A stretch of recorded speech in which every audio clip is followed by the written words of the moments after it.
imagine a world where one man's dream turns into an institution which can shape the future of the nation. That's exactly the story of the iconic Doon School of Dehradun, the Doon School. But how did this prestigious institution come to life in the quiet town of Dehradun? Let's take a journey through the fascinating and unlikely story of how this school came to be. In the 1920s, Satish Ranjan had a bold vision to create a public school for boys in India that would instill patriotism, equality, and freedom. He didn't want just any school though. He wanted one that rivals the elite institution in England but also fosters Indian values. Das was not just a dreamer, he was a man of action, willing to sacrifice his thriving law career and personal comfort to bring his dream to life.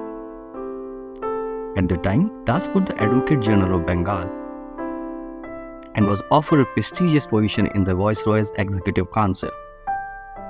Torn between his financial stability and his ambition, he took the position not for fame or fortune, but to use it as leverage to gather support for his dream school. He tirelessly proved the rich and powerful Maharajas, Nawabs, and influential figures across British India to contribute funds. But here's the twist. Dehradun was not even on the list of potential locations for the school. Originally, places like Bangalore, Bhopal, or even the iconic Mayo College in Ajmer were considered for the school. This city offered free land, massive financial grants, and irresistible perks. But none of these deals worked out.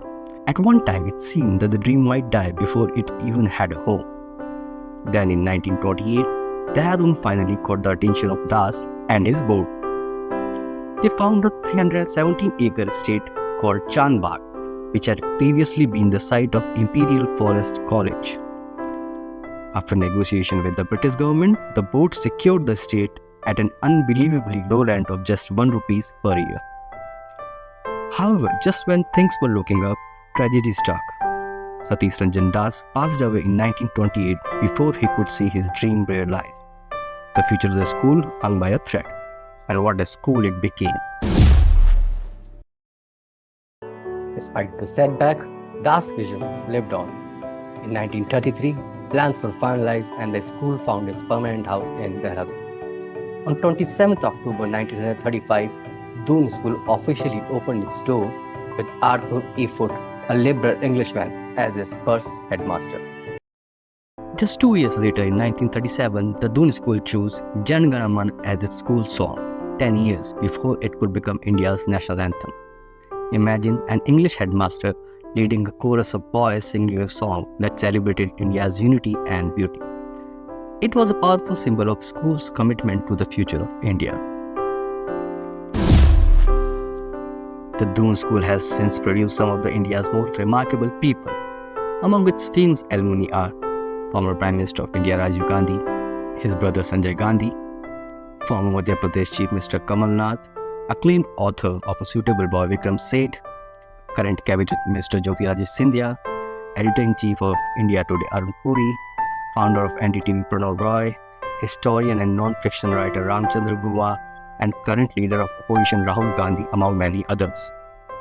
These men walked the halls of this prestigious institution, molded by the ideals of nationalism, leadership, and service to the country. The Doon School's success is also due in large part to the dedicated leadership it has over the years. From its first headmaster Arthur A. Foote, who was known for his progressive views, John Martin, who steered the school through India's partition. These educators laid the foundation for what would become a breeding group for future leaders. So how did a dream take root in Dehradun? Through vision, persistence, and the relentless belief in the future. The Doon School is more than just a place of academic rigor. It was a symbol of values Das held dear, that is, freedom, equality, and a strong sense of nationalism.